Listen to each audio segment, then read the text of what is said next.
All right, quick question. How many times have you finished a game and thought, I don't even know what happened there? You weren't outcalculated by some grandmaster level combination, you didn't miss mate in 12, you didn't get strategically outplayed over 40 moves, you just lost. And when you go back through the game, the pattern is almost embarrassing. Your opponent made a move, you barely processed it, and then you played the move you already wanted to play. If I could force every player under roughly 2,000 online to build one habit overnight, it would be this. Before every move, ask, what changed? What did my opponent's last move actually do? What new threats appeared? What stopped being defended? What became pinned? What lines opened? What lines closed? Because most games are not lost because somebody found a brilliant move. They're lost because one player plays as if their opponent skipped their turn. And the funny thing is, this doesn't just happen to beginners. We're going to look at players rated 1,300, 1,600, 1,800, 2,000, you name it. Blitz, rapid, and the exact same habit keeps showing up. So let's jump into the first example. In this position, material is equal. White has this very annoying pawn on d6. It's advanced, it's dangerous, and black understandably wants to get rid of it. Black plays knight d5. Makes perfect sense. You cut off support. You attack the pawn. You're basically saying, that pawn is not surviving. And honestly, if you asked me what black was thinking, I think it was something like, okay, next move, I'm taking that pawn. That's tunnel vision. The d pawn became the entire universe. White then plays queen e4. And here's the critical moment. Because if you don't stop and ask what changed, queen e4 just looks like some random queen move. It doesn't defend the pawn, it doesn't attack your queen, so black just continues with the plan. Queen takes d6, mission accomplished. Except, white wasn't defending the pawn at all. White was preparing queen h7 check, which is exactly what they now hit black with. Suddenly, black's king is under serious pressure. The queen infiltrates, checks begin. And even though black technically won a pawn, they invited white's queen straight into the attack. The beautiful part? This entire thing could have been prevented with one simple question. What did queen e4 actually do? And the answer is that it obviously lined up queen h7, and black could have simply played g6. That's it. Threat gone. Instead, they never asked the question. They just kept doing what they had already decided to do. Now let's flip perspectives. This one is from white's side. White has had a slightly questionable opening. The queen went to f3, then had to come back. Black's pieces are active, and there's this incredibly annoying knight sitting on b4. White understandably wants to kick it away. So black plays queen a5. Natural move, develops the initiative. But I think what happened psychologically is fascinating. White had already decided, next move, I'm playing a3. The knight is annoying, it has to go. The move was already pre-approved in their head. So white plays a3, without asking, what changed? Because queen a5 wasn't just a random queen move, it pinned the knight on c3. And suddenly, knight a2. The knight jumps deep into white's camp. The rook has nowhere good to go. The exchange is lost. White's king gets dragged into the center, and the whole position collapses. All because white never reconsidered their plan after black made a move. They defended against one threat, but never noticed that black's move changed the entire tactical landscape. Now here's one that I actually love, because it happened around the 2000 level. People sometimes think, okay, sure, beginners miss this stuff. No, everyone does it. In this Benoni position, white plays knight e2, and white's move actually has two ideas behind it. The obvious one, knight takes d4. The slightly less obvious one, the bishop now attacks the rook on b4.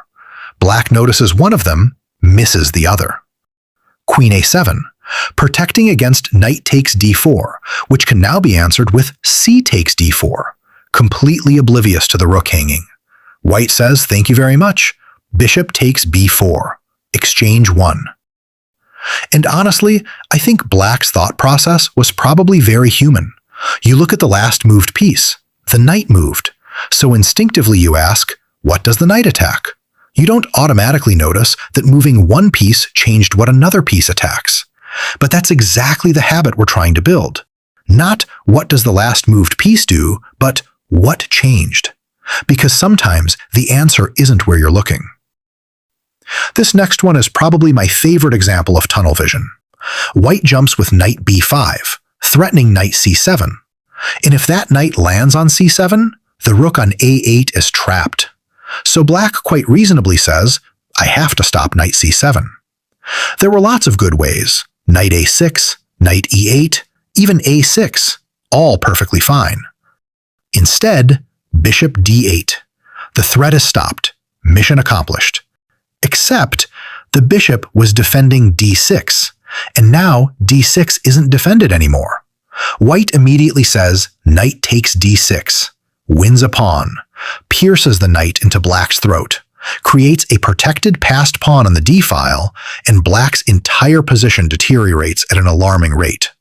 What's fascinating here is that black actually solved the problem. They stopped knight c7, which, to be honest, it probably would have been better to do absolutely nothing and ignore the threat altogether at this point. That's how important the pawn on d6 was. But they just never asked whether their quote-unquote solution created a new one. And that's a really important distinction.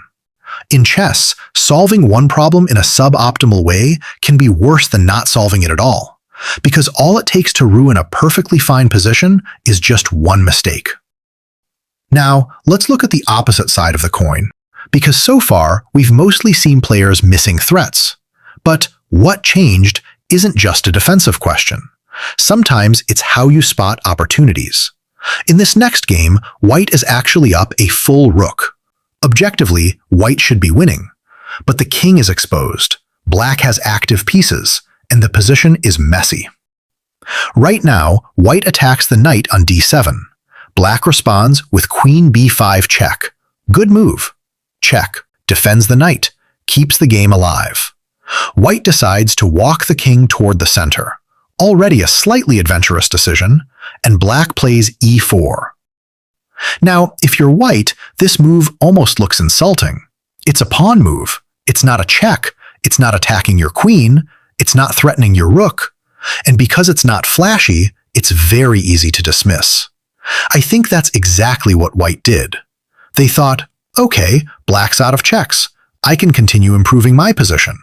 And they played rook gd1. Except e4 wasn't harmless at all, because black was threatening queen d3 mate. And once you see it, it's actually terrifying. White's king has very few squares. The rook cuts off any escape routes. The queen crashes in. Game over. Queen d3 checkmate. And this is one of the biggest lessons in the entire video. The moves that lose games often don't look dangerous. They're not queen sacrifices. They're not spectacular. Sometimes they're quiet little moves that ask, did you notice what I'm threatening? And if the answer is no, the game can potentially end immediately. Now, let's go back to another example of tunnel vision. White had compensation for a pawn, active pieces, potential attacking ideas, and white must have become very excited. Because they had this beautiful concept, which is, of course, bishop takes f6 followed by queen takes h7 check, the classic kingside attack. Black responds with e5, counterattacking white's queen. Now, if you're white, every alarm bell should go off. Your queen is under attack. Your opponent has just changed the position. This is exactly the moment to stop and ask, what changed? But I think white had already fallen in love with the attack. They'd seen this movie of checkmating black in their head.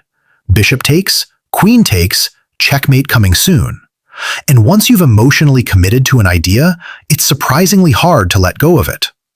So white plays bishop takes f6 anyway, completely ignoring black's move. And black calmly says, bishop takes h3, white's queen disappears. And just like that, the attack turns into being down a queen. One moment of excitement, one moment of failing to reassess, and the game is basically over. Honestly, this might be one of the hardest habits to build, because it's not about tactics, it's about humility. It's being willing to admit, maybe the move I wanted to play 30 seconds ago isn't the move I should play anymore. Now, up to this point, we've mostly talked about this habit as a defensive tool.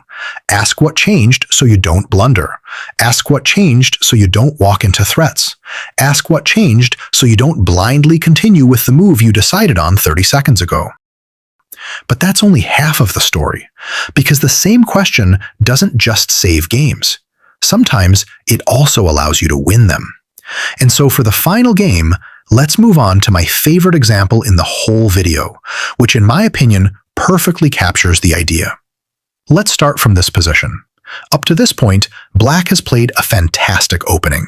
They won pawns, developed actively, everything looks excellent. Then they get ambitious. F5, trying to chase the bishop.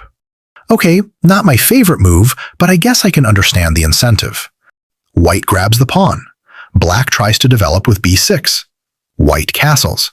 And of course, this otherwise logical move unfortunately blunders knight e2 check fork, a tactic that didn't exist one move ago, a tactic created entirely by White's last move. But Black just keeps going. Bishop b7, continuing the original plan. And White calmly steps out of danger with queen d2. The fork disappears, the moment passes. And eventually, I believe this game was drawn, though I don't remember any more moves, but that's pretty irrelevant for the topic of today's video. And I think this is the perfect demonstration that what changed isn't just defensive, it's opportunistic. It asks, did my opponent weaken something? Did they leave something undefended? Did they walk into a tactic? Did they accidentally help me?